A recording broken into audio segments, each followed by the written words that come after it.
What's up? This is E.J. Stewart. What if I drop 40 days, 40 nights? One, you can't do it. All you are your words. If there's anything you learned about me, I'm going to keep it 100 with you. Every morning,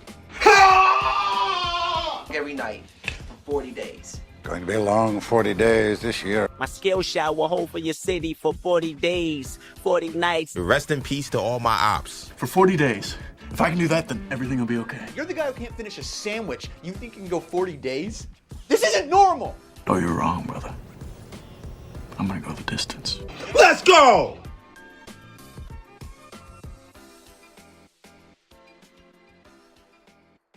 Right, what's up? This is E.J. Stewart.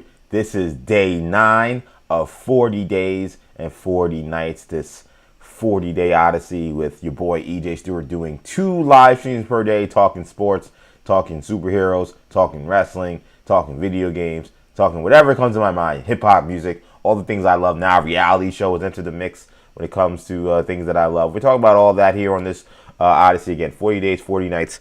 It's been super fun so far. We're on day 9. We got a great show today. Great day for the New York Mets. The Mets last night pulling off quite a big move, probably the biggest move so far of this offseason. They acquire Freddy Peralta in a trade, sending out 2 of their top prospects in the trade. They also got Tobias Myers in the trade. So we'll talk plenty about what that means for the New York Mets, whether or not we can get off the backs of Steve Cohen, and get off the backs of David Stearns. We'll break all that down later in the show. We'll also talk some football. San Francisco 49ers have officially kind of announced that they're done with Brandon Aiyuk and all the shenanigans that have happened with him since really dating back to now 2 years, given his contract situation. He held out, then they signed him, and then he came back, but then he got hurt, and then he went AWOL. They haven't heard from him since. And they, after the season ended this week, they had a press conference yesterday with John Lynch and Kyle Shanahan. They are still befuddled by exactly what the hell happened with Brandon Aiyuk. So we'll hear from those guys a little bit later in the show as well. We'll also have some sound on some really bizarre things continuing to come out of the Michigan scandal involving Sherrone Moore, including potential blackmail that was actually impacting players getting snaps and playing time and who was on the depth chart. So bizarre stuff happening there, and some big news coming out potentially out of saying and going back to the Bay Area. The future of Steve Kerr appears to be very much up in the air, and there's some signs that suggest that he may not be the head coach of the Warriors for much longer. Batman news coming up later today as well, so we got a lot to do, man. This is E.J. Stewart. 40 days, 40 nights. This show, of course, streaming live here on YouTube, New Generation Media is where you'll find us on YouTube. Make sure you subscribe to the channel. Make sure you give us the video a like. Make sure you comment in the comment section. Make sure you comment after the video's been put up. And make sure you give us, again, as much engagement as possible on YouTube. New Generation Media is where you'll find us streaming on YouTube live right now. You also find us streaming live on both X, EJ_Stewart, where I am on X. I'm also now streaming live as well on Instagram. Action EJ is where you'll find me on Instagram. So streaming multiple areas here. YouTube, New Generation Media, streaming live on X, EJ_Stewart, and on Instagram, Action EJ.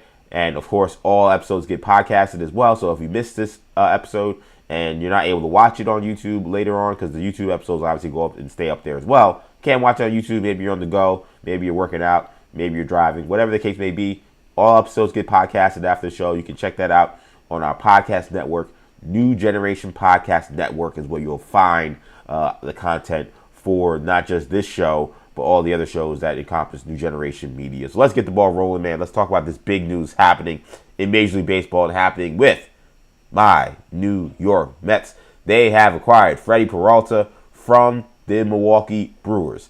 Tobias Myers also coming from the Milwaukee Brewers in exchange for Jet Williams and Brandon Sproat. Those 2 prospects, Sproat did get a couple of starts in the majors last year. It was kind of okay. He didn't come out and was dominating, but he got his feet wet in the majors as the Mets were trying to hold on for dear life to try to make the playoffs last year. Of course, they did not. So he goes out in this trade along with Jet Williams, who has been talked about a bunch as one of the Mets' top position player prospects. He was a former first-round pick. He's a kind of a jack of all trades kind of player. He can play shortstop, he can play second base, he can play center field. He is extremely versatile. He's kind of, to me, when I've seen him, he kind of reminds me of Dustin Pedroia.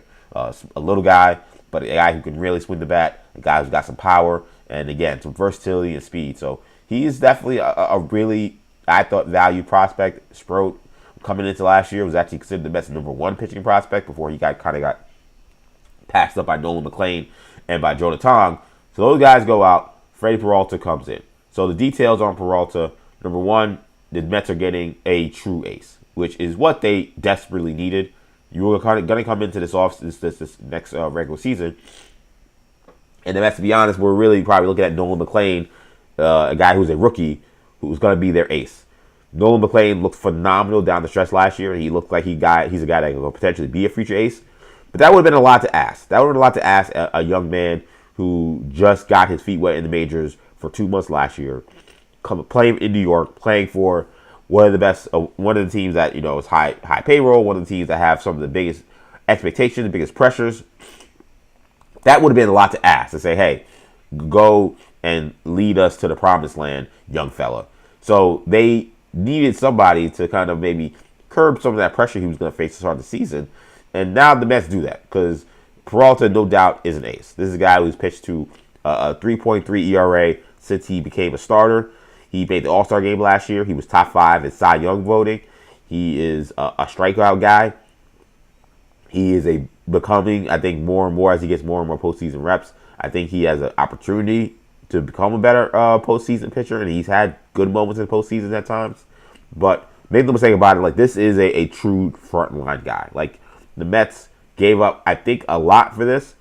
I looked at this trade, and we talked a little bit about it yesterday. I mentioned that Sleeper Mets had mentioned that, it was rumored that the Mets had been offered Freddy Peralta if they would give up Williams and Sproat.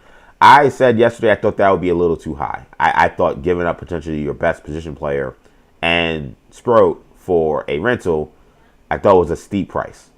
The Mets, apparently, according to reports, they took that deal. They said no. They came back and said, hey, listen, we'll maybe do this, but you got to give us something else. You got to give us some other big league pitcher, some other big league player that we can add to our team. Brewers went back. They settled on Tobias Myers, and then the Mets agreed to the deal. I think the Tobias Myers aspect of this makes me feel a lot better about giving up those prospects, because I think Tobias Myers is pretty good. I mean, he's also not like super young, but he's 27 years old. He's entering the prime of his career, and he kind of just also is kind of getting his feet wet in the major leagues. But this is a guy who's been really productive in multiple, opportunities. Whether he's been a full-time starter in his first year, or last year, where he was kind of like a swing starter, where he was starting some, coming out of the bullpen. He was a really reliable arm for the Brewers in multiple roles. And again, this is not a older player. This is a younger player who is under control for, I think, 5 years. So this is a guy who I think the Mets definitely could use as well, because we've talked a bunch about how the Mets had so many question marks in their pitching staff, both in the bullpen and in the rotation. And what we saw last year was they essentially kind of ran out of guys. Like, guys started becoming ineffective. Other guys got hurt. So they just ran out of effective pitchers. So the fact that they could add Tobias Myers, who I think could have a shot at potentially getting a spot in the rotation, but he also could be used as a true, multiple inning type reliever that pitches every couple of days, and that's something the Mets certainly could use as well, because we saw last year the other guys that have in this rotation, your Clay Holmeses, your Manayas, Peterson at the second half of the season, obviously Kodai Senga, they have trouble going deep in games. So, and Kodai Senga is extremely injury prone. We saw Sean Manaea had injuries last year. So Myers' aspect of this made me feel a little bit more comfortable giving up the big assets for this. Make no mistake about it, though, the Mets do have to find a way to re-sign Peralta. I would hope that they can maybe come to a contract extension soon. We'll see if that's something that they were able to come to the table with, and sure there'll be maybe another press conference. There have to be another press conference soon to announce this, and I guess they will talk about what the opportunities are to keep Peralta long term. On the flip side, you also could have the Mets look at this saying, hey, listen, we're going to bring him in. He's only making $8 million this year, so he doesn't blow up Steve Cohen's tab this year, though I don't really give a damn about that. But he's only making $8 million this year. That'll double, I guess, because the salary, the luxury tax that they'll have to pay. So that would essentially be $16 million. Steve Cohen will be paying for a guy who, again, is a top 5 Cy Young type candidate type pitcher, and a guy who's extremely durable. He's pitched 170 innings basically for the last 4 or 5 years. You look at that and say, listen, we have this guy for a year. If we can't keep him for some reason, Tarek Skubal will be a free agent. There will be other opportunities to maybe sign other guys. But now we'll have this guy at least in the fold, and he will be familiar with our team, and we'll have maybe the inside track. One thing why I did like Peralta as the target, my guy, Eric from Ronkonkoma, who listens to me on the Fan and obviously watches this show, he also mentioned how, who would you want and who would you want to see this year. And I mentioned Peralta. The other aspect that I think is kind of underrated about this is a David Stearns guy. David Stearns has traded for this guy now twice. He traded for him when he was a prospect at 19 years old to bring him to Milwaukee, and now he's traded him again at 28 years old as he's entering an opportunity to get paid. He's traded him now to the Mets again. So this is a guy that he feels extremely comfortable, extremely familiar with, and we've seen the system that David Stearns put in place to develop Freddy Peralta, developed him into an all-star starter, developed him into one of the best starting pitchers in Major League Baseball. I think if there's always questions about what a player is going to be when he's coming to a new organization, when coming to a new environment. I think the fact that the guy that was running the show in Milwaukee and put in place the program that allowed him to become a star is the guy that is making this bold move to trade 2 top prospects to get this guy. That gives me hope and confidence that Peralta will perform here. That they know what it's going to take to support him, that they know what it's going to take to get him to be at his absolute best, which is why I think if you're a Met fan, you got to feel really excited about the production you're going to get from Freddy Peralta. I think he's going to be a stud here. I think that he will light it up with the Mets. And one of the key missing ingredients from the Mets for these past few years, ever since obviously DeGrom left and Scherzer left and Verlander left, was they didn't have real frontline starting. They had guys who were able to be serviceable, be good, and at times be dominant. Mania at times has been dominant. David Peterson at times has been dominant. Even Severino at times was dominant. But not a true guy who you can give the ball to and be a stopper. When you're on a 4 or 5 game losing streak and you need somebody to go out there, give me 7 innings, no one runs. We need this today. And they didn't have a guy that could do that consistently, a guy that you felt that was reliable enough to do that. And this year they're going to bank on a rookie to do that. And that wasn't necessarily the best position to be in. Now you add Freddy Peralta. I feel confident that you now have that guy. So now you look at the Mets offseason from kind of a larger macro view, because they were much maligned to start this offseason because they lost Pete Alonso and they lost Edwin Diaz. And it was early in the offseason, but you still didn't know exactly what the answers were going to be. And to be fair, some of the answers that started to emerge and have emerged weren't necessarily talked about. The Mets weren't talked about with Bo Bichette. The Mets, there was rumors about Freddy Peralta, but everybody seemed to want Freddy Peralta. So we didn't know exactly who the Mets were going to be able to get in order to replace some of the stars that they lost. I think it's fair to say, at the very least, you have to say that the Mets matched the star power that went out with the star power coming in. You can say what you want about Alonso and Diaz. I've said a bunch about those guys. To lose those guys, but then you bring in Freddy Peralta and Bo Bichette, you have to say, okay, that feels at best a wash. You can make a case that the Mets maybe get the better end of that, only because, Diaz is a closer. He's great, but starting pitching I would always value over a closer. And Bo Bichette and Alonso, different kind of players, but Bo Bichette not as bad defensively and a more all-around hitter, even though Pete obviously is a much better power hitter. You could definitely make the case the Mets have better star power with those 2 guys going out and then the guys coming in. But I think it's fair to say, if you don't want to do that, it's fair to say it's a wash. I think anybody who observes baseball, who watches the Mets, can say, okay, that's about a wash. You lose Alonso and Diaz, you get Bo Bichette and Freddy Peralta. You get an ace, and you get one of the most complete right-handed hitters in baseball. You can't really complain and be a moment about that. The way this offseason is going to shake out, how we're going to view it by the time we start watching these teams actually play is what the ancillary pieces are. Because the Mets lost a bunch of ancillary pieces, but we don't really know, for the guys they brought in, whether or not these guys will actually thrive in their new positions. Because that, I think, is some of the concern I would have. Is, again, you have some guys who have been highly successful, but have not necessarily been successful in the roles you're going to ask them to do. Like, you know, Jorge Polanco has never played first base, and now he's the starting first baseman.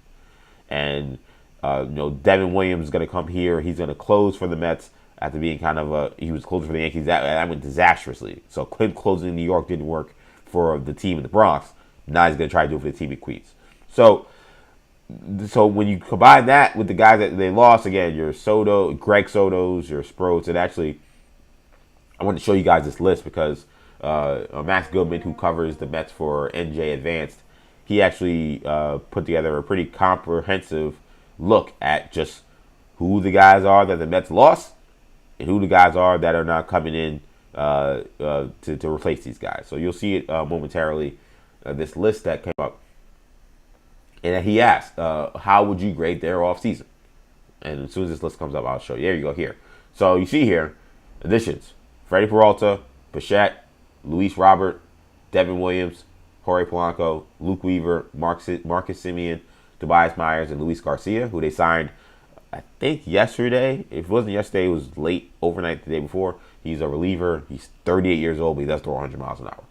Then your guys that you're leaving, your subtractions: Pete Alonso, Edwin Diaz, Brandon Nimmo, Jeff McNeil, Jet Williams, Brandon Sproat, Luis Angel Acuna, Tyler Rogers, Ryan Helsley, Gregory Soto, Cedric Mullins, and Ryan Stanley. That doesn't feel like they got washed when it comes to their offseason. I think if you're an objective, I know there are people who dislike what Stearns has done. They're upset with the homegrown guys leaving, all that stuff. And I have killed David Stearns as much as anybody. But I think if you take a back row view and you look at what they've added combined with what they've lost, that is not, they didn't get wiped down this offseason. Do I love seeing that Williams and Sproat are gone? No. But they have something in the additions that they don't have on the roster currently, which is now a frontline starter in Freddy Peralta, which you could argue was the biggest hole the Mets had last year. The Mets rotation fell apart, and it's the number one reason why they didn't make the playoffs.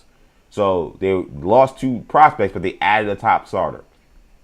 They now have a center fielder. We'll see if he's a much more bigger upgrade than Cedric Mullins. They've lost some bullpen arms outside of Diaz that didn't perform really here. Stanek was terrible last year. Helsley was terrible last year.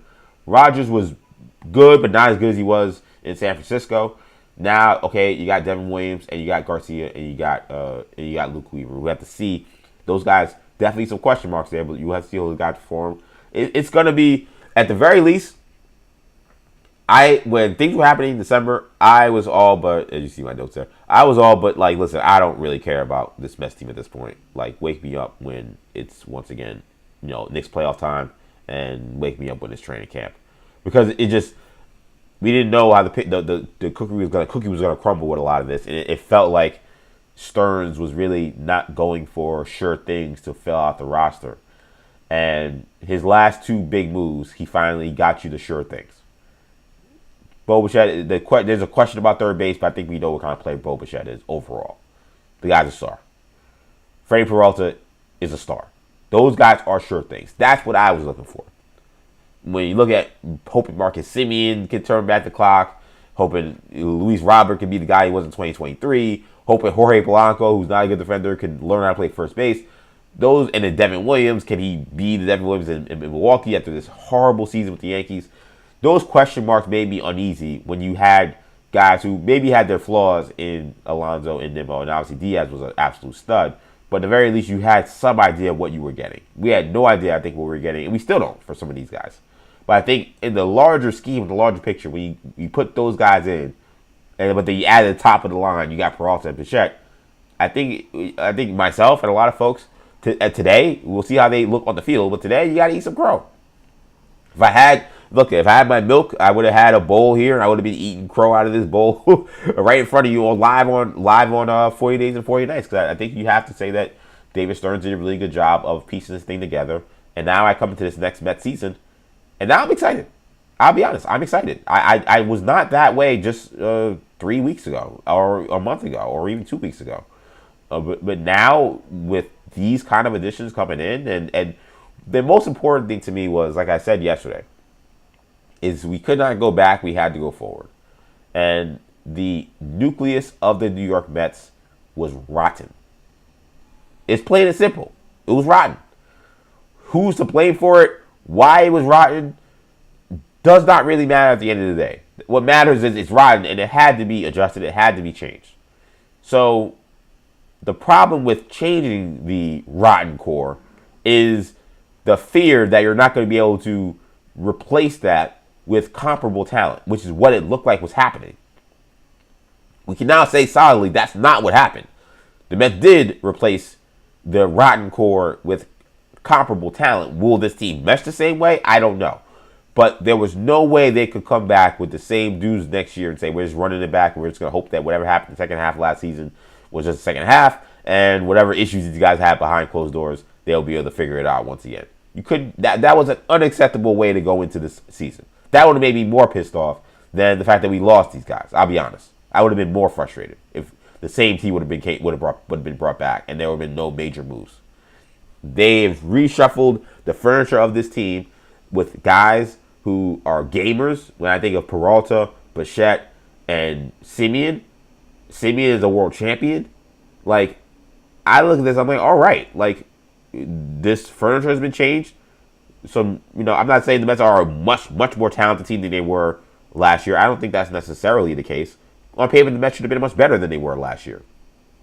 But again, there was something missing from the cocktail that was that Mets locker room. Or maybe something was there, rather, that was destroying the cocktail. Either way, however way you want to look at it. Now, I think you look at this and say, okay, that whatever that was, it's over. So now, on just pure talent and pure on paper, the Mets still look like they got a damn good baseball team. So let's see what happens. I can't wait to see some Mets baseball, man. I will be at Citi Field. I will be getting some tickets now. I was not that way again a couple weeks ago, but I think you got to give a big shout out to Steve Cohen and to David Stearns. They showed versatility. They showed adaptability, because the Kyle Tucker thing was, I think, a big thing they were trying to get done. And he went to the Dodgers because all these guys are, carpetbaggers that just want to get the big bag in LA and not have any pressure. So he goes to LA. You thought, oh crap, what are the Mets going to do now? They might be really screwed. They pivoted really strongly. To pivot to Bichette, and then you trade for Peralta. That's a strong pivot. I will pray to God. I'm not going to be hating on him, but I will pray to God that we don't have Jet Williams actually becoming the next Dustin Pedroia.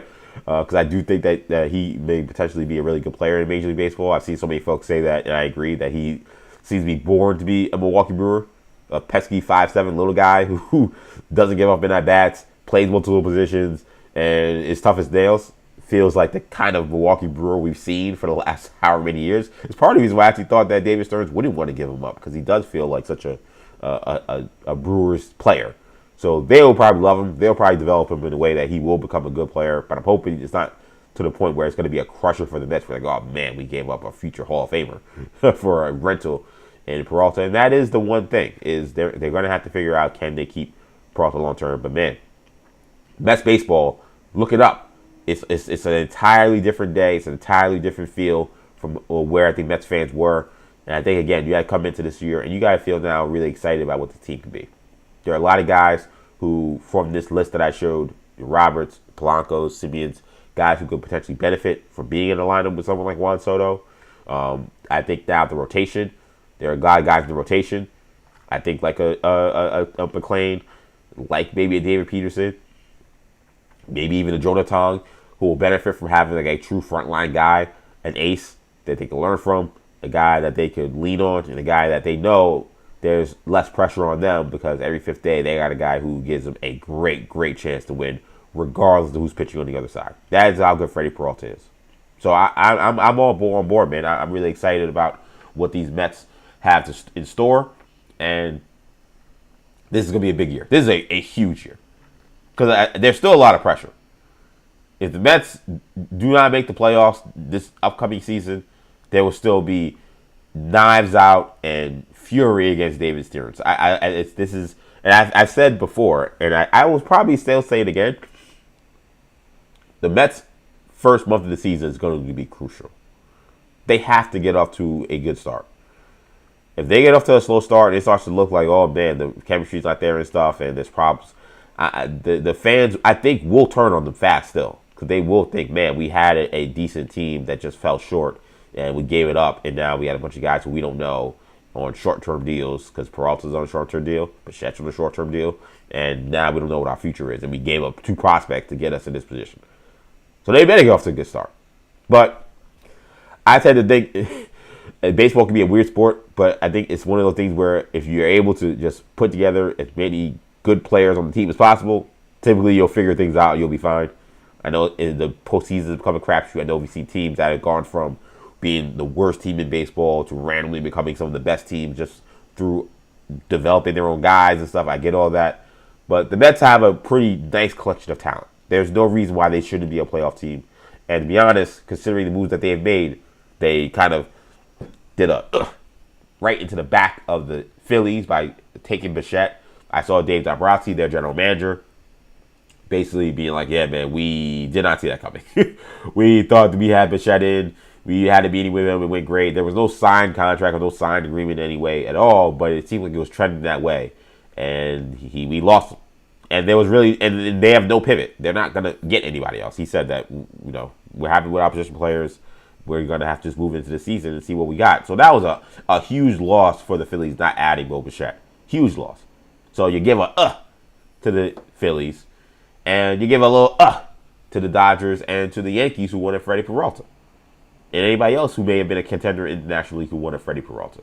So that's the big thing about this too, is you're weighing, if you don't get the guy, someone else gets the guy and they get better.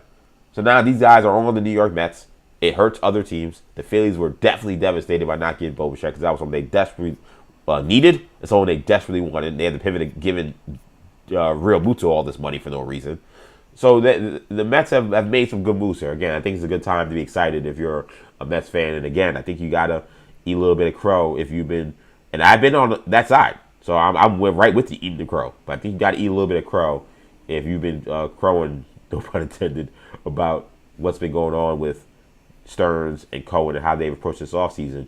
It was wobbly, and there were some adjustments they had to make, but they made strong adjustments, and now the Mets come into this next season in a really strong position.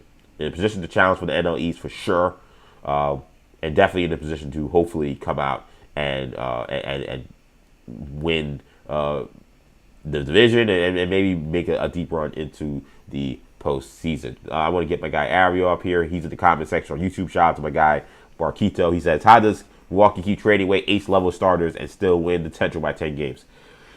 Yeah, it's a mystery. I don't quite know. I actually think that the Cardinals being so kind of in their, like, they're in some down years clearly, that helps. Because the Cardinals used to win that division every year. And the Cardinals, I think, are kind of in a transition period, it feels like. So that certainly does help. I look at the Brewers, and again, they have an infrastructure where they know what they're doing. They have guys that are going to be coming up through the minor league system, coming up through guys that get on the scrap heap, that through their system, through their training, they feel like they can develop. They turn into stars. So, yeah, they're going to lose Peralta. It's a huge, huge loss. I don't expect the Brewers to still be out of it in the NL Central. I would still expect them to be one of the top teams and one of the favorites to still come out of the division because of just how strong the rest of the team is and how strong they are in terms of developing the rest of their players. So who's to say that Jacob Mizorowski doesn't come in this year after getting his feet wet last year? And it started off great. Obviously, it was a little hit or miss. Second half of the season, he wasn't as great. Who's to say he doesn't come in and he isn't a star this year and he doesn't become their ace, right? Like, this is what they do. So they're not going to pay Freddy Peralta $200 million or $150 million, whatever he's going to ask for this offseason. So they recruit the assets. They'll develop Brandon Sproat. He'll be now a guy in the fold for them. And they'll develop Jet Williams into the next, guy for them. And one of these little scrappy guys that, is a thorn in your side whenever you play the Brewers. And they'll be right back here. That is who the Brewers are, man. That it's remarkable what they've been able to do. They haven't been able to win a championship. That is important. They have not been able to win a championship doing this. But, again, they have been able to be a consistent contender in the division, despite being a small market team. John Lean in the chat saying Philly championship run is done. It was over last year. This Phillies offseason, as you watch, I know I was watching MLB Network yesterday. Again, shout out to them. I think they do phenomenal work. I was watching MLB Network with Brian Kenny. Jason Stark was on there. And they were kind of trying to spin it that the Phillies actually had a pretty decent offseason. I did not. I love those guys. I didn't see it. I could not go with that. JT Realmuto looks cooked to me, and they just re-signed him to a multi-year deal. They lost out on Bo Bichette. I think they've had a terrible offseason. I mean, if I'm missing something they did all this offseason that was positive, let me know. I, as a Mets fan who remains concerned about what the Phillies will be able to do, because the Phillies are a top rival, obviously. I was left very underwhelmed by this Phillies offseason. And last year felt like the year to maybe find a way to get through, but I mean, the Dodgers are the Dodgers. And now you got Bryce Harper a year older. I think he's already been called out by Dombrowski being like, hey man, like, maybe he's not as good as he used to be, which maybe it would have been, maybe was a little bit of motivation. Maybe was a little bit of like, let's, needle him a little bit, because Bryce Harper is definitely the kind of guy that will use anything for motivation. He's in that Baker Mayfield, Steph Curry, King of Petty, all-time team there. So maybe Dombrowski knows what he's doing a little bit, but the reality is he's a year older. And the reality is, they have a lot of guys who now gotten a little bit older, and they still have a strong rotation. They still have a pretty strong lineup. And I think bringing back, what's the name, was important. But I still feel like something just feels that they needed a guy. They needed one piece or two pieces to really kind of put this thing together. They just couldn't figure it out this offseason. And it sucks. They had to bring back Kyle Schwarber. That's what I was trying to remember. They're trying to bring back Kyle Schwarber. They had to bring back Kyle Schwarber, and perhaps because of that, kind of puts you behind the 8 ball, because, all right, we love this team, but we got to keep them together. The first thing we got to do is bring back Kyle Schwarber, and that's going to cost a little bit. And you brought him back. Okay, you hold serve there, but where are the other moves? How else are you improving the team? What are you going to do? The fact that Suarez now is gone, like those things they never figured out. They just those guys. Freddy Suarez just left. He's a Red Sox now, and they didn't get Bo Bichette. So now it's like, we're just gonna run it back with a team that's probably a little less talented than the team was the year before. They're still trying to find a home for Nick Castellanos, and I don't know really what they'll get for him, but he's not going to be back next year as well. Dombrowski said that they're committed to getting him out of there. So, I think this is a rough time for the Phillies, man. I do feel like you're in a position where I don't look at them. I don't say I don't look at them as I don't want to say I don't look at them at all as a championship contender, but it does feel like they're a team whose clock is ticking. We're getting into the twilight of this group, having an opportunity to win a championship, and it definitely feels like their better opportunities have passed them. Now, we've seen teams who look like they had passed their prime or passed their window surprise and win a title. We've seen it a lot in the NBA, actually, with like the Warriors, the last one that Steph Curry won, or the Mavericks when Dirk won his first one. Like teams where it's like, oh man, we thought their window was over, and like they shuffled pieces around, all of a sudden they won a title. We've seen it, so it's not to say that it can't happen for the Phillies, but I find it tough to think that they're going to be able to do it now, again, with the Cubs being such a big factor now in the National League. I know they lost Tucker, but they did add Alex Bregman, who's obviously a champion and a star. The Mets, I think, making some moves to make the NL East not an easy, cakewalk. And then the Dodgers are the Dodgers, right? And then the Padres, who I think a lot of people were expecting to kind of like sell the farm potentially because they have all this money locked into guys that they can't pay. They didn't sell anybody. So the Padres are still a strong team as well. So there's a lot of competition in the National League. The National League, I said last year, and it's rare this has happened in my lifetime. The National League is a much better league than the American League. It's very obviously to me. There are great teams in the National League that don't have a shot because the Dodgers are in it. The National League West alone is a bear. The National League East is a bear. Those teams we mentioned, we still didn't mention the Brewers. Well, again, I know they lost Peralta, but they had the best record in the National League last year. So The National League is super, super deep, and the Phillies are among those teams that are there and are pretty good, but they definitely need to add a big splash outside of re-signing Schwarber, knowing they were going to lose Ranger Suarez, and they didn't get it done.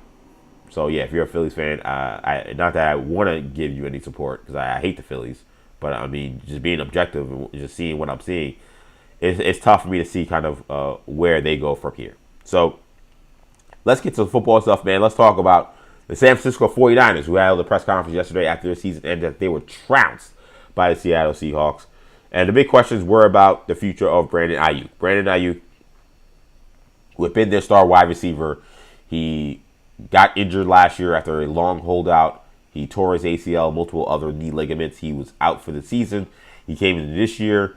The expectation, the hope was that he would arrive with the team back in the lineup sometime around week 6 to week 10, sometime around midseason. That never happened because bro went AWOL. They couldn't find him. He just stopped showing up to work at a certain point. Communication ended. We still don't have many answers as to why this all broke down, but it all broke down. And yesterday, John Lynch was asked about the future of one Brandon Aiyuk, and it doesn't seem like this is going to be a guy who's going to be around much longer. You know, he basically said that this relationship is over, and they are still unsure about what happened. And I want you guys to hear this. I'm just got to put this through here so you guys can hear from John Lynch himself. Here's John Lynch saying that the relationship with Brandon Aiyuk is indeed over. The plan in terms of the transaction, that will come in due time. I think it's safe to say that he's played his last snap with the Niners. It's unfortunate, situation that just went awry, and I will look long and hard at what could have been done differently, but sometimes it just doesn't work out, and I think that this was a case where that happened. Yeah, and to be honest, like the Niners are kind of a weird team because it feels like they've had a lot of these moments where you would think a team that has been, in line to make Super Bowls and make deep playoff runs, that they'd be a lot more copacetic. There wouldn't be so much strife. But there's been a lot of strife with the 49ers, with multiple players and multiple guys. And the Brandon Aiyuk one really was kind of just the icing on the cake for what has been a constant struggle with getting guys in the right positioning to perform for the team. And this has been a problem. So let's hear more from John Lynch. And this was interesting because, again, I told you, just dumbfounded at what happened. Him and Kyle Shanahan here. Have you been able to determine why he was so upset, why he wasn't showing up, and just any background you can give on that? I wish I knew. Can't help you there. Sorry. Yeah. And then laugh was from Kyle Shanahan because he's sitting there just like, and like the visual is crazy because he's just like sitting there, slumped back in his chair. He hears the question. He just starts laughing because he's like, I don't know. I have no idea. And let's hear more from Kyle Shanahan talking about the situation, just how peculiar it was with Brandon Aiyuk. Has there been a line of communication with him? There was, but not anymore. At what point did that snap? Well, when I'm coaching, I don't hang out in the training room at all. So I don't see guys much that way. But I'd say it officially stopped for me when the last time I tried to get a hold of him and couldn't. And then tried a couple more times and still couldn't. And then that matched everyone else that was trying to get a hold of him and couldn't. And eventually, there's not much of an explanation because it's really hard for us and anyone else to understand. And that's why it's something I've never seen in 22 years of coaching. So just, it's unfortunate. But it's confusing because it's confusing. Yeah, Kyle Shanahan is saying that it's something he hasn't seen in 22 years of coaching. And the NFL is a weird place. It is a bizarre place. There's things that happen in the NFL that would not happen in any other job. And Kyle Shanahan has, you would think, seen it all. I mean, first of all, this is a guy, he talks about 22 years of coaching. By the way, this is also obviously a guy who's a legacy figure in the league because his dad obviously was a coach in the NFL for a long time as well. So he's been around the NFL for much more than 22 years. He's been around the NFL for his whole life. And he say, I've never seen this before. And this was the last thing from Kyle Shanahan, kind of about how now they're in a position where the team just has to move on from the Aiyuk situation. It eventually becomes it is what it is. And you try as hard as you can to fix something that you don't understand. But it's not like we understand it very well still. But eventually you understand that it's not going to change, and you got to move on with your football team, which is always the most important thing. We'll never know well, I don't say we'll never know, because maybe Aiyuk will one day talk. He seems like a interesting dude. I don't like to judge somebody based on football and based on business stuff with football, because it's not a good indication of how good or bad a person is. It really isn't. I mean, there's some exceptions like Antonio Brown, but like typically like who a guy is and the character and stuff, it's hard to really say. You can talk about their football character, but in terms of the actual people and stuff, you can't judge these people based on what you see in an interview or what you see, how they react to a certain team or whatever. So I don't think we'll ever know what happened with Aiyuk. He definitely seems like a guy that is very much to himself, and it doesn't seem like he's a guy that's a greatest communicator. Like during the whole contract negotiation situation and how he handled that for years, it seemed like it was kind of odd even for business dealings. But who's to say? I don't know. Maybe there's a real rift or something that really happened that didn't allow him or didn't make him feel comfortable to want to talk about what was going on with the Niners, and he just wanted to just do whatever he had to get out of there. And the guy lost $60 million of guaranteed money just so he can get out of there, which is what's going to happen. But I think regardless of what happened with Aiyuk or why this Aiyuk thing went haywire, I think what is clear is I think the Niners championship window is over. Can they, in 5 years, again, resurrect a different version of the Niners that still maybe can sneak a title or something? Maybe. And obviously, Brock Purdy's going to be there because he's signed long term. But Aiyuk, you add on George Kittle now has a torn Achilles. You add on that Nick Bosa's coming back from a second ACL injury. You combine the fact that they have a lot maybe strong, but several spots, multiple older players that they're relying a ton on, who are just not probably going to be there next year or the next few years at least, with Trent Williams and Kyle Juszczyk. And then the overall injury history of this team and where the NFC is going, they're cooked. And by the way, you also lost Robert Saleh too. Robert Saleh, they said last year, Kyle Shanahan mentioned that he was almost like an off-season acquisition, as if like they signed a player or traded for a player. That's how he viewed the importance of Robert Saleh in fixing their defense, and he did. They had injuries that didn't allow them maybe to reach their full potential, but they became a good defensive team again because they got Robert Saleh in there, and he was a one and done. So who's to say you're going to be able to get another defensive coordinator who will adequately replace him? So I think the Niners, as much as the season was respectable in terms of being able to withstand those injuries, find a way to get yourself back into the playoffs, and then even win a playoff game on the road against Philadelphia, I think to say that the Niners will win a title in the next 2 or 3 years, I don't see it. Your best player is Christian McCaffrey. You completely ran him into the ground this year, in part because you had too many injuries and you had no other weapons, so you had no choice if you wanted to win games to hammer Brock. But we know the deal with running backs, and we know where he is in his career. And that kind of pounding to be taken at this stage of his career as a running back is usually the precursor to a cliff that's right on the horizon. I hope that's not the case. Christian McCaffrey is one of the more exciting players in the NFL, one of the most versatile players in the NFL, but that just is the history of the NFL that we know when it comes to running backs and when it comes to taking, again, that many hits over the course of a season. Brock Purdy, good quarterback. Is he generational? Is he a superstar? Is he a guy that, he will be able to uplift a team that may have a little bit less talent over the next few years and less support for him? I don't think he's that. I think he's good. Could they be for a playoff spot? Maybe. When the Rams will be an interesting team because they have such an old quarterback. Like, will that kind of make it a little easier for them to get to the playoffs? Because maybe the Rams won't have Stafford. But the Seahawks are a young, hungry team that I don't think is going anywhere. They kicked your ass on Saturday. I think that ass kicking is going to keep coming for them for the next few years. They look like the best team in that division to me. for the future. I mean, like, this year we'll see that Rams play the Seahawks in a monster game this weekend. But I'm talking about for the future when I think about where these teams will be, just because of the age of the team and the youth of the team and the coaching staff and everything. The Seahawks will likely be the team of the AFC West, to the NFC West, for the next 5 years.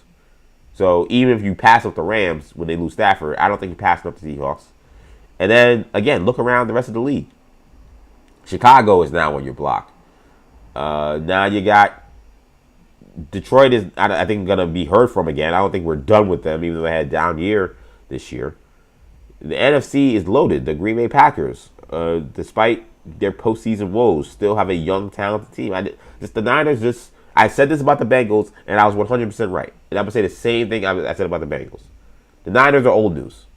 I said that the Bengals were old news, and I looked at the team. I was like, yeah, we were really excited about Joe Burrow and these receivers like 2-3 years ago, but they are yesterday's news. They feel like it's like when we talk about, remember when people were into, I'm trying to think of something that was like popular like 3 years ago, like Pokemon Go. Like Pokemon Go was the new hot thing. We all love Pokemon Go, and Pokemon Go may be still fun in a small little thing you want to do randomly on a Saturday today, but nobody's really playing Pokemon Go like that. Pokemon Go is old news. The Bengals were old news. I said that during this past offseason. I said it during the regular season. I haven't been 100% right. This idea that we're talking about the Bengals as some team that, they, because of what they did one off year when they found a way to beat Patrick Mahomes and the Chiefs to get the Super Bowl, and then obviously they beat Josh Allen the following year in the playoffs to get to the AFC Championship game. But that's yesterday's news. This is a league that changes and a league that evolves very quickly.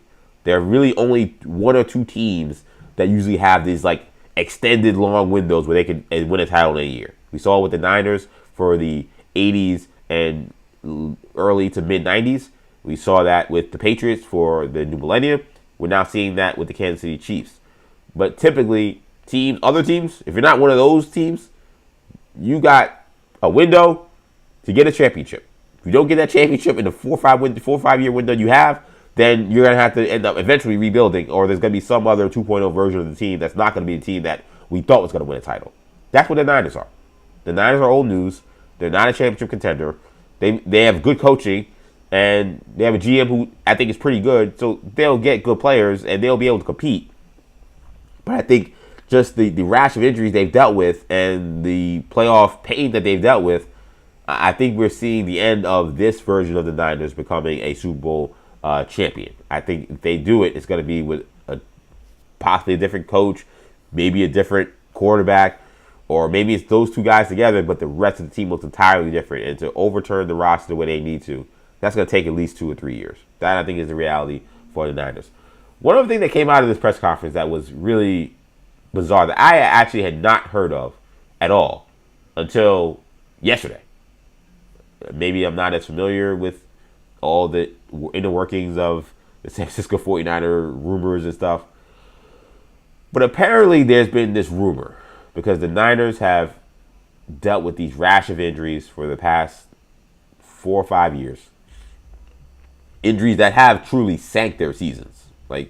Or injuries that they've overcome but really were big detriments to what they were building, right? Like Trey Lance breaking his leg, I mentioned, Dre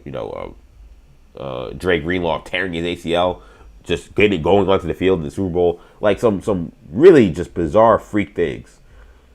Apparently, there's a conspiracy that an electrical substation that was built many years ago, I believe in the late 80s, is to blame for the rash of injuries that the Niners have.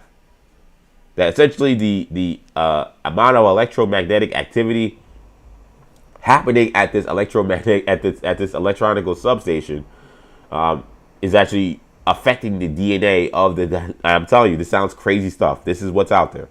Is affecting potentially the DNA of the 49er players and make them more susceptible to injury. Now the Niners have had the worst injury luck the last 2 years. This year they had the most money in terms of salary cap money that was dedicated to IR. They had the most by far. $90 million on guys who were not playing. That was $20 million more than the next team. They've also had the guys miss the most amount of games last year in terms of starting players. So the injuries are real. If an electric substation is the reason why, I don't know. But this apparently has been a concern. Kendrick Bourne, who they just brought in, when Nick Bosa, when George Kittle tore his ACL, posted about it, saying that, oh, this is that electronic substation. I was like, I didn't see this. I didn't know anything about this. But it's become such an issue that John Lynch had to actually address the concerns about this substation near the practice facility and near Levi Stadium, because it was expanded when Levi Stadium was built. And he's saying that, as crazy as it sounds, they will look into it. Because it deals with allegedly, the health and safety of our players, I think you have to look into everything. And so our guys we've been reaching out to anyone and everyone to see, does a study exist, other than a guy sticking an apparatus underneath the fence and coming up with a number that I have no idea what that means. That's what we know exists. We've heard that debunked. So yes, we will look into it. We have. He says they will look into it. He says they already have, and it's funny. The visuals from this is funny because Kyle Shanahan sitting there kind of also just shaking his head, being like, I can't believe what we're talking about here. But it's a weird organization. I don't know, for a team that has had so much success, I don't know why things aren't just more straightforward with them. Now we're on the point where we're wondering if electronic substations are leading to all their injuries. It's undeniable that they get injured more than anybody else. I think we all assumed it was just bad luck, or maybe just a bad medical staff, because Mets fans certainly know about how bad medical staffs can lead to more injuries and lack of care for your athletes. But electric substations is a new one. And more from Lynch saying that they prioritize the team's health, which is why they're going to look into this seriously. The health and safety of our players is of the utmost priority. We pour into it. Our ownership, Jed, tremendous in terms of resources, and we'll always be cognizant of things. I know that a lot of games have been won at this facility, since it opened. And, but yeah, we aren't going to turn a blind eye. We'll look into everything. Is it possible that if it turns out that they do some kind of study and it is a reality and it is the truth that, yes, the electric substation is leading to more injuries, would that be the most acceptable excuse for a team to not reach its potential to win a Super Bowl in the history of sports? I don't think this thing is real, but if you're telling me that something that is out of their control, mostly unless you build a facility somewhere else in theory, but they don't really know if this thing is the reason why they're not winning Super Bowls and why guys are getting hurt. If a team that looked like they were that close to winning a Super Bowl and they've had all these big injuries that have cost them opportunities to win a Super Bowl, if it is true that we learned that an electronic substation is leading to more injuries and has indeed impacted their players' DNA and made them more susceptible to injury, I would go on to say that would probably be the most acceptable excuse for why a team did not win a championship when they were expecting and hoping to. I think you'd have to say, hey, listen, I know you could talk about the Tuck rule. I know you could talk about other various controversies in the history of the NFL, pass interference calls that should have been called that weren't if you're a Saints fan. I think electronic substation trumps all of that. I mean, this is affecting the DNA of the players. And they're a team that keeps getting hurt and not losing like small guys, losing the starting quarterback, losing your star pass rusher, losing your starting linebacker, like losing all pro, losing Hall of Fame type guys. And if that is the fact, if they come up with a reasoning, I would assume any study they're going to do, they're going to make sure that it does not have an impact, because they don't. I can't imagine Jed York wants to then not spend another $50 million to build some facility somewhere else, or potentially have to move to another stadium and maybe try to coax California for money for that stadium. I don't think he wants to go through that. So whatever study they do, I'm sure there's going to be coaxed to be like, make the study, make it look good, but let's deny that this has any impact on our players. But if somehow this is a real study and it comes out, it is true that this is impacting the players, I think you say, you know what, Kyle Shanahan, John Lynch, I know you got a lot of heat for not being able to get it done. I got to give you a little bit of a pass. I gotta give you a pass if the reasoning you lost key players on your Super Bowl window run was because of an electronic substation. I feel like that would actually end up being one of the better excuses we probably heard when it comes to sports excuses. This is EJ Stewart. You're watching 40 Days, 40 Nights. We're on day 9 here, of course. Again, if you're enjoying the show, which I'm enjoying talking to you guys, I'm enjoying being on this ride with you guys, be sure to check out all the stuff we have at New Generation Media. First of all, this live stream you can see live on multiple avenues, including our YouTube channel, the main hub, New Generation Media. That is where you'll find the live stream live every weekday, Monday through Friday, 8 a.m., 6 p.m. We call it 40 Days of 40 Nights because I'm doing a live stream, one during the day, one during the night. Pretty simple concept.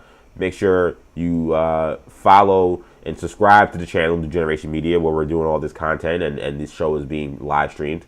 Also being live streamed on my X account. You see right there, at EJ_Stewart, where you find me on X. If you're on X/Twitter, whatever you want to call it, whatever that bozo Elon Musk wants to call it today, be sure to follow me on there, EJ_Stewart. That's where I'm live streaming the show. That's also where I'm tweeting my nonsense and getting my BS off. So I feel like I'm a pretty fun follow. If you're on social media and you love X and you like sports or like superheroes, or like just someone having a good time on there, I'm a pretty good time on there. Follow me on X, EJ_Stewart. Follow me on Instagram, ActionEJ, where we're also streaming live on IG Live. And like I said earlier in the show, every episode of 40 Days and 40 Nights gets posted to our audio podcasting channel. You'll be able to find that at New Generation Podcast Network. That is wherever you get your podcasts. So whether it's Apple Podcasts, Spotify, SoundCloud, Stitcher, TuneIn, Google Play, any place where you listen to podcasts, we are there. New Generation Podcast Network is where you'll find us. And that is where you can get not just all the episodes of 40 Days and 40 Nights. I feel very excited. Last night I was finally able to get up day 7, which was a big hurdle for me because of a technical issue that happened when I live streamed after the National Championship game that morning. That episode's up, so if you want to hear me giving my Miami tears and my pain from losing that heartbreaker in the National Championship game that Miami lost to Indiana, you can listen to that on the podcast network, New Generation Podcast Network. Again, that's wherever you get your podcast. All these episodes get up there. Also up there, including is, of course, Hero Talk, our Marvel DC podcast. We'll get into some DC news in a little bit. On this show, we'll also have Imperial Broadcast, which is our Star Wars podcast, hosted by my brothers Shamari and Kendall Stewart. That is on there. And then our wrestling podcast, Off Script, with my guy Lucas Goldman, a former WWE writer. That also is up there. So if you enjoy all this kind of content that I'm kind of throwing into this big gumbo that is 40 Days and 40 Nights, that includes sports, heroes, wrestling, video games, Star Wars, and all this other stuff, different shows veer into all those different avenues on New Generation Podcast Network. Some hosted by myself, others hosted by others.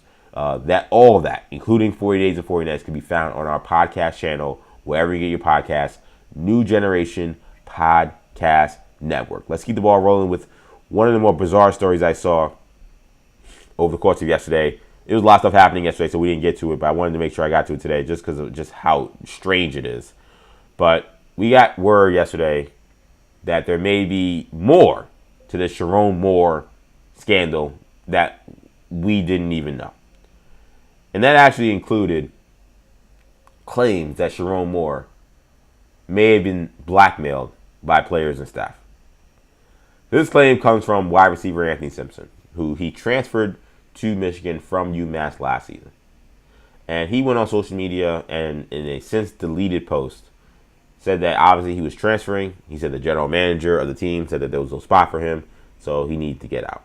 Which is what I told you happens all the time, by the way. I think I literally talked about that yesterday, right? When I was talking about the Darian Minson stuff. And this idea that, when we talk about transfer portal, we talk about, this portal's out of control and, there's all this tampering going on. It's all these players that aren't, following through on agreements. I'm like, yeah, well, there's some teams that aren't following through agreements too. In fact, a lot of these guys, I maybe contest most of these guys, are teams cutting their players saying, hey, we don't got a spot for you, get out, go play somewhere else. And that is what Anthony Simpson is saying is what is happening to him. And he's salty about it, as any athlete would be, because he probably wanted to play at Michigan. He was at UMass. In fact, he was playing at Michigan. You go from the outhouse to the penthouse. and now he's going back to probably a smaller school, I would assume. But he says he was never given a fair shot. He posted on social media claiming that his teammates and even staff members had leveraged playing time and snaps against him and others by using the fact that Sherrone Moore had this inappropriate relationship that everybody knew about, and led Sherrone Moore to put in players and play certain guys because he was being blackmailed. That is the claim of Anthony Simmons. He claims that he was the fastest player on the team. He says that he was proven to be one of their better slot guys when it came to one-on-ones and practice because he's a slot receiver, and he couldn't get any burn. He just couldn't get on the field. And he thinks it's because there were players on the team and staff members on the team who were actually leveraging the fact that Sherrone Moore had this inappropriate relationship. And, of course, he's been since fired because of this inappropriate relationship with a staffer. He says that this actually impacted his playing time. And I'll be clear, like, these are allegations. There was already one Michigan player who, like, responded to this being like, you guys will literally believe anything. And it is quite convenient to be like, oh, like any athlete who says I didn't get playing time because of my coach, which is like the always the tale for any athlete who didn't do what they want to do. Is one that is kind of like the thing I was yelling about yesterday with Brandon Bean, the hey man I got a family thing, where it's like, yo, we all understand you have a family. We're not talking about your family. We're not disrespecting your family. To use that as a crutch to get away from criticism about how you run a football team is weak sauce, and how no one wants to hear that. I think it's the same thing regarding former athletes or even current athletes who are kind of bench warmers or guys who don't get a lot of time, who run to, well, my coach didn't like me, X, Y, and Z. I think most people are like, all right, bro. Is it possible? Does it happen? 100%.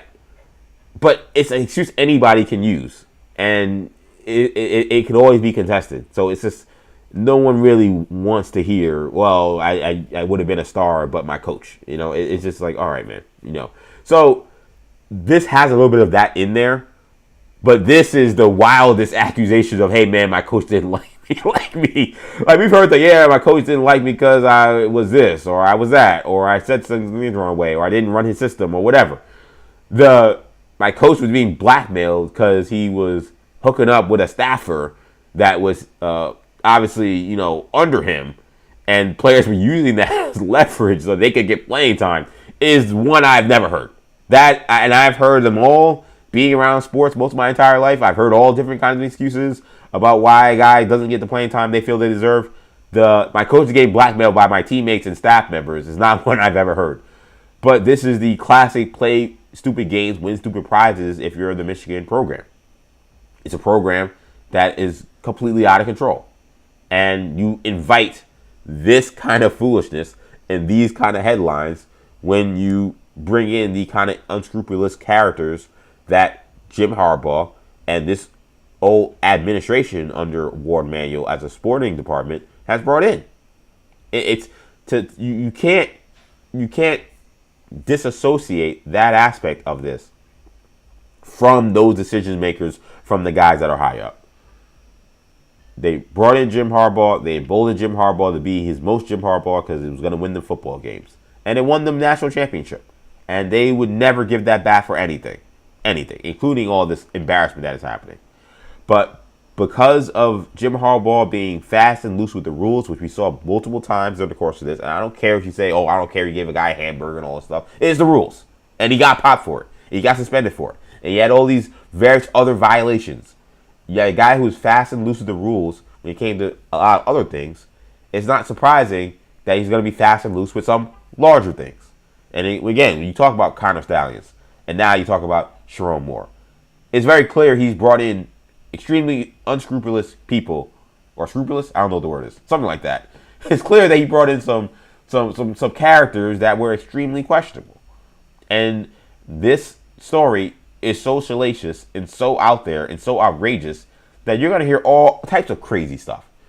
And considering how dramatic it got with Sherrone Moore, it got extremely dark. You know, there's been 911 calls that, of course, have been leaked to TMZ because TMZ gets everything. and that speaks just about his mind state, as his wife was very panicked trying to find this guy. Like it's all embarrassment that they have invited. They invited all of this, and we're going to continue to see more of these Sherrone Moore crazy claims for the next however many years. This is not going anywhere. We're going to continue to see this. But the wide receiver saying I didn't get playing time because I was like head coach being blackmailed because of this thing. These are all problems Michigan brought upon themselves. I'm not one of these folks who's going to sit here and say, well, we need to give Michigan a break, or they could not have known that this thing was going on. It could be a convenient thing for this guy to say in order to put his word out there why he wasn't getting playing time. But it's been made very obvious that a lot of folks knew this was going on for a long time, and it was investigated already by the school. So it isn't the craziest leap to say that at the very least people didn't know about it, and they could have talked to Sherrone Moore about it. Now they say, hey, make sure I'm getting 40, 50 snaps a game, or else I'm going to tell. I don't know.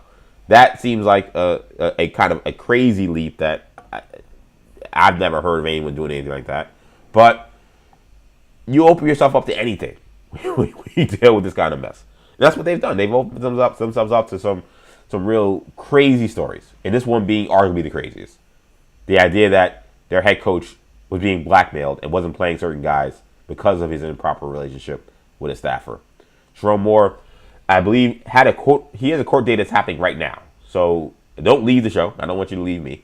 I do know that the people in Michigan have actually, the newscasters and stuff, they've actually done a really good job of following this thing. His first court hearing was streamed live everywhere. So there's details coming out about Sherrone Moore. He's doing court. It was, actually, I don't know. I don't remember this. I have no idea if Michigan is Central Time. I think it's Eastern Time, if I'm correct. I know it is set. It's set for 9 o'clock. Whether it's Central Time or Eastern Time, I'm gonna let you folks figure that out. But he is set to be back in court today for another hearing. I don't know what's going to come of this hearing, but he is expected to indeed be in court today. I did see that earlier. I see a tweet here from Tony Garcia, Detroit Free Press, back at 14A1 District Court in Washtenaw County, where former Michigan head coach Sherrone Moore is set to have his probable cause hearing soon. So any details that come out of this hearing while I'm still live, I will certainly let you know. But that is happening in Michigan. Let's get to some other coaching news, and let's go back to the Bay Area. A lot less scandalous, but still definitely noteworthy as I think you have to say, an NBA legend could be seeing his last days with his team. So Warrior assistants, according to The Ringer, are expecting that Steve Kerr will not return to the team next season. This was coming from a report from Logan Murdoch from The Ringer, so shout out to him. Logan Murdoch is very tied into the Bay Area Warrior scene. I think he's from the Bay Area. He does really good work for them, so shout out to Logan. He wrote this kind of retrospective regarding the Jimmy Butler injury. Jimmy Butler tears his ACL, and now the Warriors, who were approaching this season one way, now kind of are in a weird fork in the road in terms of where things go now. Because I think they're kind of just hoping that they could play the string out, maybe make one trade here or there to put themselves in position and then see what happens in the West. Now, like Murdoch had reported, Butler's out for the rest of the season. There's definitely concern that he could be out for a lot of next season as well. And now the team's trying to figure out what's going on. And there's a lot. It's a good article. I suggest you read it because there's a lot in there just about like some of the decisions that have been made, and it really kind of puts Joe Lacob a little bit under the microscope about some of the moves that he has made that that perhaps really set the team back. He was reportedly the guy that really wanted them to get Jonathan Kuminga, and we've heard a bunch of stories about who the team actually wanted. We heard last week that it was Franz Wagner. In this article, they said the coaching staff really wanted Trey Murphy. They thought he was a much better fit. He definitely would have been a much better fit for the Warriors. But there's plenty of examples in that article about how it seemed like Joe Lacob, the owner, started to put his imprint a lot more on player personnel than he had done in the past. And there's plenty in there about that, and we can definitely talk about that. But I wanted to focus on Kerr real quick because this was coming from his assistant coaches, who Logan Murdoch says have been canvassing the league for jobs, expecting coaching staff change in San Francisco following the season. You know, Chris DeMarco, who is one of their assistant coaches, he just coached his last game with the Warriors because he took a job to become the head coach of the New York Liberty. Shout out to the Libs. I'm a big Liberty fan. They actually teased maybe some throwback uniforms or throwback gear coming out for the 30th anniversary of the WNBA this year. So I'm really, really excited for the Liberty. I'm excited that they got Chris DeMarco as their head coach. I love that they're going into the NBA and tapping a guy like that, a guy who's coached under a coach like Steve Kerr. So I'm excited. But Warrior fans, obviously losing one of their assistants there, and he coached his last game with them 3 weeks ago. Now other coaches are apparently now also circling the league, being like, "Hey man, you got a job? I'm trying to get off this sinking ship because Steve Kerr is not going to be there." And it feels most coaching staffs have a very close relationship. These guys are grinding tape. They spend the most time together. They spend more time together than they do with their players, really, because the players are doing their own thing. Coaching staffs have playing meetings and stuff, so they're very close. And just knowing Steve Kerr, knowing kind of who he is and kind of just his personality, he seems like the kind of guy that would look out for his assistants and it would kind of tell them, "Hey, man, I'm probably not going to be back this year." Or just flat out say, "I'm not going to be back this year." Just make it clear. I don't know. But it's been this weird innuendo where he's kind of not saying anything and the team's not saying anything about extending him. It feels like it's this open secret that this is his last year with the Warriors. I'll say that it feels like it's probably time for a change. I mentioned a ton that as great a coach as Steve Kerr is. I think there's no question he is a great coach. You don't win the titles he has without being a great coach. But he had his flaws. And one of the major flaws, in my opinion, has been his inability to develop young talent. He allowed Draymond Green to destroy Jordan Poole, both physically and mentally. He was not able to find a way to get James Wiseman to learn the NBA game, which was also something that apparently Joe Lacob put his thumb on the scale for that as too. He really wanted to draft James Wiseman when the rest of the organization apparently wanted to trade the pick for a veteran. They didn't do that. They drafted James Wiseman. He became a bust. He wasn't able to get James Wiseman to learn the game and be an impactful player. We just haven't seen the Warriors. Podziemski is really feels like the first guy that's finally starting to give them an impact as a young guy that looks like he'll be there for a while. But even he's kind of been in and out of the starting lineup. Obviously, Jonathan Kuminga thing has been a complete, utter mess. And I think with a team that is definitely transitioning into a new phase. Murdoch mentions in the article that they're not ruling out the possibility of using, as I mentioned last week or earlier this week when Butler got hurt, that they have almost all of their draft picks, at least first round picks for the next 6 years. They're not ruling out using those picks to get a veteran, but that's not wise. Steph Curry is going to be 38. Jimmy Butler is going to be 37 in September. I don't know how old Draymond Green is, but he's old too. You just cannot mortgage the future of your team for the sake of giving 38 and 37-year-olds one final unlikely go at a title. It's just not responsible. They were responsible with how they handled the Klay Thompson thing, as sad and disappointing as it was just for folks who love Klay Thompson, because he genuinely, I know it says hard to judge people in terms of how good a guy they are. It seems like all accounts he's a pretty good guy. And obviously he's a legend with the Golden State Warriors for the big shots he's made, the big games he's played.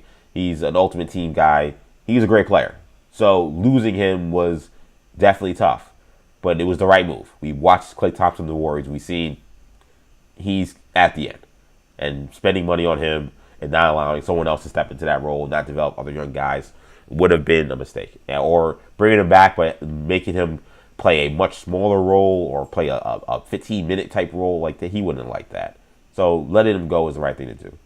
And I think letting Steve Kerr go and kind of continuing to move on from that era of Warriors basketball is also probably the right thing to do. Steve Kerr is a great coach. Do I have confidence that when Steph retires or Draymond retires that he'll be able to usher in the next era of, championship level Golden State Warrior basketball, developing young players? I haven't seen him do it. Doesn't mean he can't. I just haven't seen the evidence of it. If I haven't seen the evidence of it, I'm not going to jump out the window and say, you know what, Steve Kerr, here's a 5-year extension. When Steph Curry retires and Draymond retires, you're going to be right here with us as we try to figure out how to turn this thing around. I'm trying to find somebody else to do that. Thanks for the memories. You'll have your name in the rafters because you're a legend, and maybe we could transition you into some kind of advisory role in the front office so you can still keep getting paid with us, but I'm not going to bring you back as the head coach. what's interesting to me, and I'll go back to the Warriors in a second with Steve Kerr. I don't know if he coaches again. Steve Kerr is a guy we kind of forget that he's kind of, well, first of all, he's just been through a lot in his life. Obviously, his dad was murdered. He's kind of an interesting sports figure because of all the things that have happened to him. And Kerr, we kind of forget, this time with the Warriors has been tumultuous. Not tumultuous like Mark Jackson, but like tumultuous in that like he had this terrible back injury during the whole stretch when they were winning all these games, the 70-win season. Remember, Luke Walton had to take over for like 30 games because he had back surgery. He had this debilitating back injury. They then got surgery on, and it made it 10 times worse. And he was getting migraines and having all these issues, and he missed all the time. He had problems with his health. It was unclear if Steve Kerr was going to remain the Warriors coach after that season because of all the health issues he's had. And he's had to maintain that back and maintain those issues with all the travel, all the rigor that comes with being an NBA head coach for all these years. And he's kind of done it quietly, but we've forgotten all that. Like he's kind of been through a lot. And he is someone who's also extremely vocal when it comes to issues outside of sports, whether you agree with him or not. And he's someone who definitely kind of makes it kind of clear and obvious in terms of how he views things, that he feels sports is important, but he feels that there are other things outside of the world that are more important. And he is not afraid to speak his mind on those issues. I just kind of wonder if he's someone who will say, listen, I'm going to leave here. I'm still the head coach of Team USA. I'll coach USA basketball. But I wonder if he doesn't go into a TV role. I wonder if he doesn't expand kind of his tentacles in terms of like what he commentates on beyond just basketball. Does he decide to become a political commentator or something like that? Like those things I think are on the table for him. He's not an old guy at all, but he got extremely lucky. Like most coaches, they search 10, 15 years to get the kind of talent that he got to coach with Stephen Curry. They're coaches who never get to coach the kind of talent that Steve Kerr has ever coached. Like they search their entire basketball lives. They never coach this kind of level of talent. So that's why they become lifers. They're chasing a golden goose.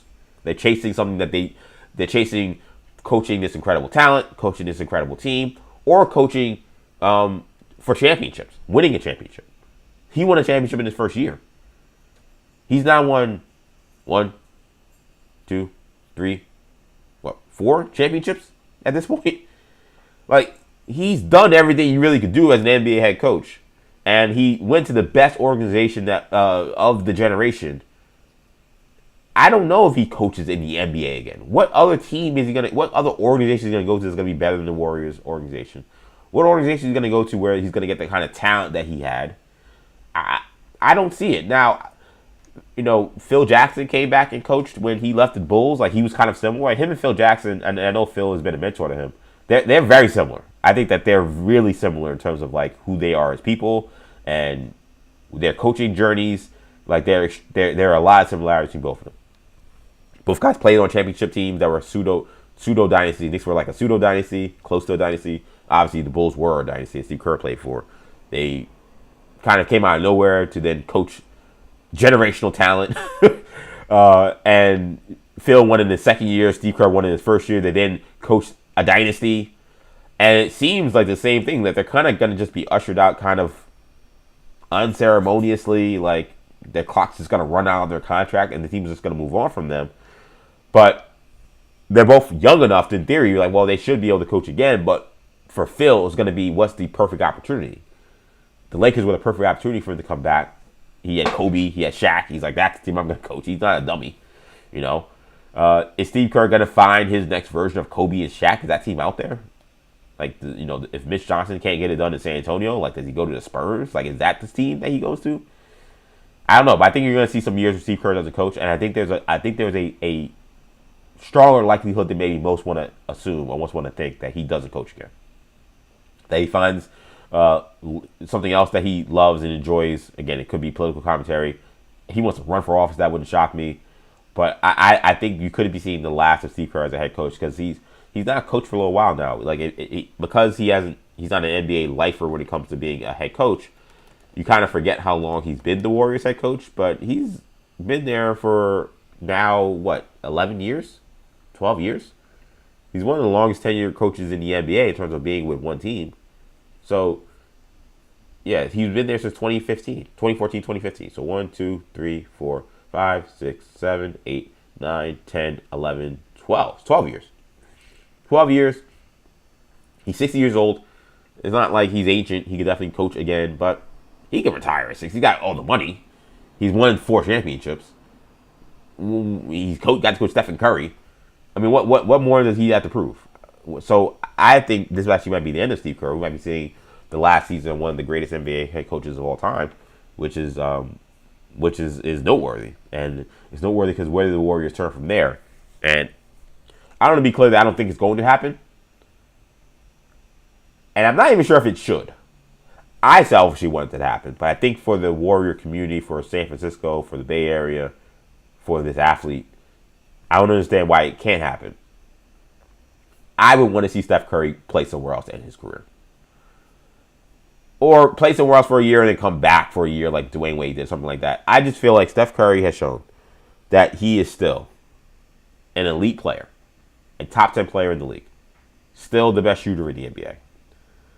And what I fear is going to happen, if it looks like his career is going to end with him playing on some bad Warrior teams that aren't going to be able to win a championship, and these prime years that he still has are kind of just be wasted. I'm like, man, like, if you're the Warriors and if you're Steph Curry and you think about what's the best way to ensure that you can rebuild this team the right way, man, I still think you get a pretty nice haul for Steph Curry the way he's playing.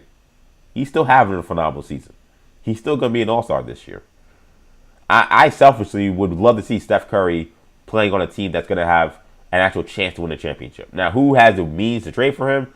Who would want to trade for him? That I don't know. Those are questions that we'd have to go into the trade machine and start talking about. I think I've thrown out the Cavaliers as a team that I thought would be interesting, considering he was born in Akron.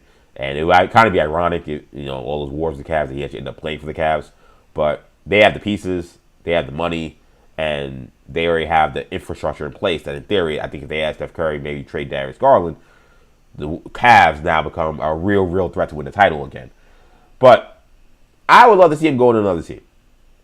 I'm not a Warriors fan. I'm a huge Steph Curry fan. I've been very clear about that. And I feel like Steph Curry is creeping up on Magic Johnson to be considered the greatest point guard of all time. They're totally different kind of guards. But Steph Curry with 4 rings, Magic with 5. Steph Curry still playing at an extremely high level. He absolutely could be a star player on a team that's on the championship team. I'd like to see it. I'd like to see him try. He's not going to be able to try with the Warriors because they suck. So I would love to see them change course and say, you know what, let's give Steph Curry one last go at the title somewhere else. But I think there's money to be made. There's value in the idea of finishing with one team for your entire career, especially when you're in a kind of iconic player Steph Curry is. They let Klay Thompson go.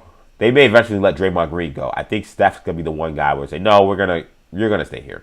We may be losing 43, 44 games a year while you're twiddling away at the end of your career, but we're going to do the Fed World Tour. We're going to sell all the tickets. We're going to make all this money for your last year. We're going to make this thing happen with you here. We're not going to allow you to go somewhere else. But again, selfishly, I was like, man, Steph Curry can still play. Steph Curry, I can't believe he's going to be 38 and he's playing the way he's playing right now. Like, it's so crazy because, again, him and LeBron have kind of been like this yin and yang for their careers. And we always thought, man, LeBron's just like a one of one, and we'll never see anybody playing deep into their career at this kind of high level. And, like, when we were talking about comparing LeBron and Curry, it's like, yeah, well, Curry's great, but, he ain't doing what LeBron's doing at age 38, 39, 40. I'm like, well, we're entering those years of him being at age 37. He's going to be 38. He'll eventually obviously be 39 and 40. Does it look like he's falling off? Does it look like he's lost a step? Does it look like he's falling off a cliff anytime soon? We may be seeing another unicorn with an athlete who, in basketball, which seems just impossible, is still an elite player way late into their career. I mean, if you haven't watched the Warriors here, watch Steph Curry again. Tell me that he's lost 2-3 steps when you watch him play. He still looks as dangerous and as deadly as possible. He still, I think, could help a team win a championship. He can't help the Warriors. They're just not good enough. But I think he can help someone else. And again, I think we still have at least 2 or 3 more good years from Steph Curry coming up here still, because he's still a star in this league at this point. Last thing I want to get to here on today's show, it's been a fun episode of 40 Days and 40 Nights. I mentioned we had some DC news, some Batman news, and let's get to it because it was reported by the Hollywood Reporter that Christina Hodson has been tapped to be the screenwriter for James Gunn's DC's Brave and the Bold. This, if you'll remember, is the movie that will be the other Batman movie, but in the world of the DC Superman world that we were introduced to when we watched James Gunn's Superman last year. So we know there's the Batman. We talked about how that movie has, Sebastian Stan now playing Harvey Dent. That is a Robert Pattinson movie. That also has Colin Farrell playing, Penguin. That is that movie. That's in its own universe. That is not crossing over with Superman. That's not crossing over with any stuff DC's doing with Supergirl, anything like that. That's his own thing. That was created before James Gunn got there. It's going to continue while James Gunn's still running DC. But as James Gunn creates an expanded DC world, any expanded DC world needs a Batman, needs a Gotham City, needs a world that Batman can live in that can then obviously cross over with other things. So they're also making another Batman, which I know will be confusing for people, but stick with me. They're making another Batman movie. This one won't be Robert Pattinson, won't be Matt Reeves making these movies. This will be entirely different from that universe. This is going to be a Batman universe that will be connected with what you saw from Superman. That movie's had a hard time getting off the ground.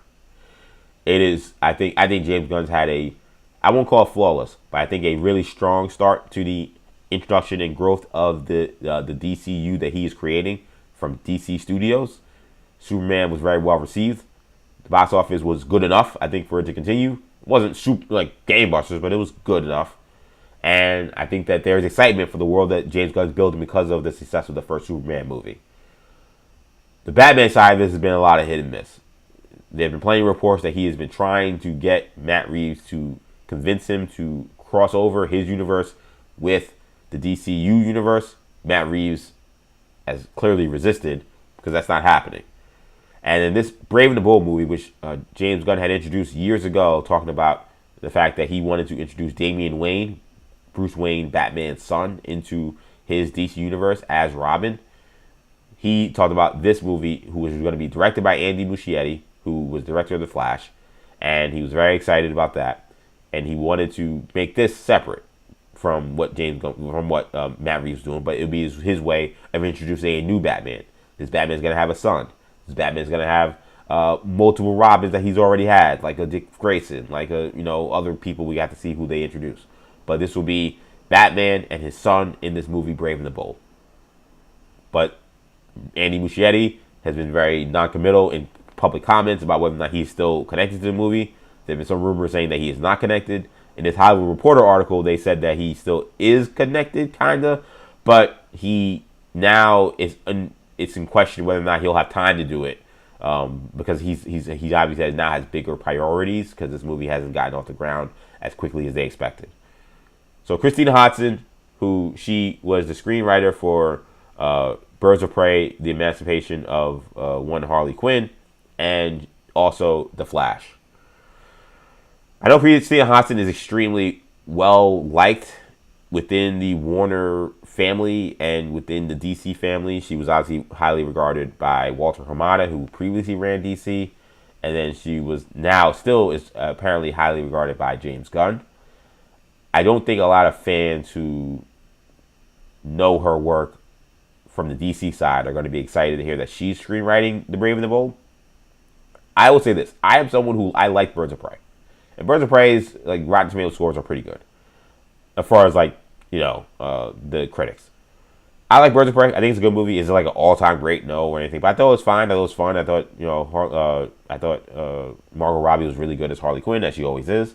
And I thought it was definitely a step above, the Suicide Squad, which is kind of like it's kind of like a pseudo sequel to that because it's following the story of Harley Quinn. I thought it was a pretty good movie. I liked it. I don't think it was great, whatever, but it was fine. I did not like The Flash. I thought The Flash movie had a lot of issues from a directing standpoint. I thought it had a lot of issues from a screenwriting standpoint. There are a lot of things in the movie I don't think that quite add up or make sense. I was not a fan of that movie at all. So you have a pretty good movie and a movie from Christina Hodgson's ledger. So hearing that she will be the person that's leading Brave and the Bold, this is going to be Batman we're talking about. That's a huge risk in my opinion. Because Matt Reeves is Batman, the Robert Pattinson universe, and now the Penguin universe that's created because of the Penguin show. It's so well received that if you're going to then provide an alternative to that, it better be damn good. It's got to be damn near perfect because people will put it and pit it against the other Batman movies that is being made. And they're going to say, this Batman is not as good as the one that we already had. And you screwed up because you couldn't figure out a way to put that guy into your universe. If I'm going to be trying to find somebody to write The Brave and the Bold, knowing that that is going to be the conversation, I'm going for somebody that has a much more impressive track record than what Christina has. And I'm sorry, like, I was not impressed at all with The Flash. And what's interesting about this, too, is if it is indeed Andy Muschietti, who, of course, also is the director of the It franchise, if Muschietti is still directing this movie, this would be then Hodgson and Muschietti coming together again to work on a movie. And the last time they did, it was a disaster. So that at all is not going to impress a lot of fans and make fans very excited for this.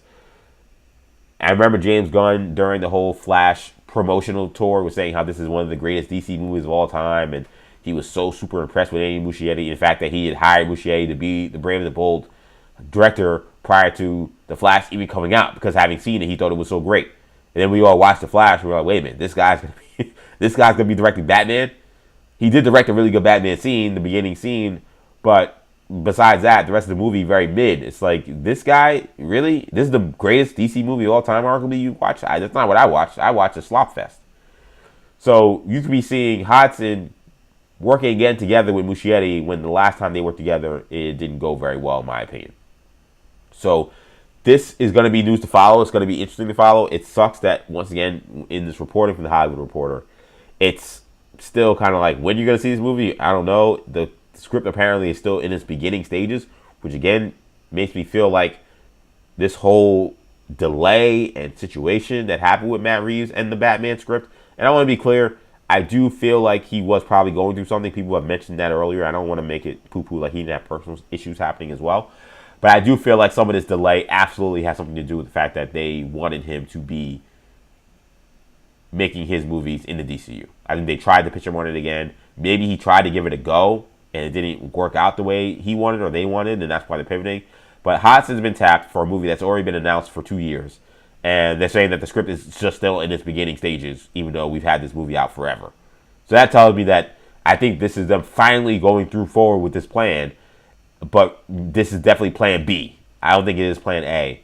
And I can't say I'm totally excited or thrilled about plan B right now. Christina Hodgson is extremely well received and well respected within the movie circles and within the DC circles. But the reception to Brave and the Bold and the reception to Harley Quinn were not, from the fans, were not that good. So she better come out with a damn good script, man, because there's a lot of pressure when you have, again, another Batman to compare it to. That's what makes it so difficult. If there was nothing out there, this was all you had, it's a lot easier to pitch that this is the best Batman we could do.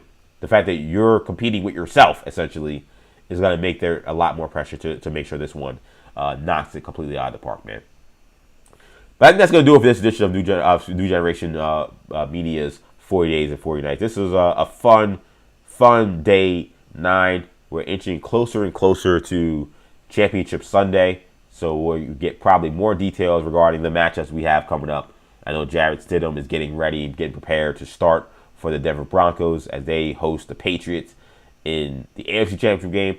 And then you got the third matchup between the Rams and the Seahawks. This one in Seattle. That one for the NFC title game.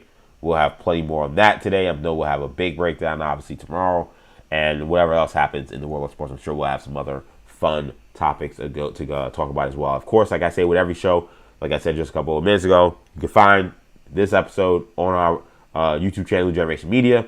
From the video standpoint, it's also going to be up on X, EJ_Stewart. You can also, again, find the audio podcast version of this wherever you get your podcasts for New Generation Podcast Networks, where you'll search, and you'll find us anywhere you get your podcasts. That includes Apple Podcasts, Spotify, SoundCloud, Stitcher, and TuneIn. That'll do it for this edition of 40 Days and 40 Nights. Thank you guys for rocking with me this morning. We'll have plenty of more fun stuff to talk about later in the day. Hopefully we get some more hot stove news. Maybe we get some more NFL news. There have been some coordinator hires I saw, so maybe we'll talk about that a little bit later. We'll see what we get into, man. But thank you guys so much again for checking this out. I'm EJ Stewart, man. Have a great rest of your day.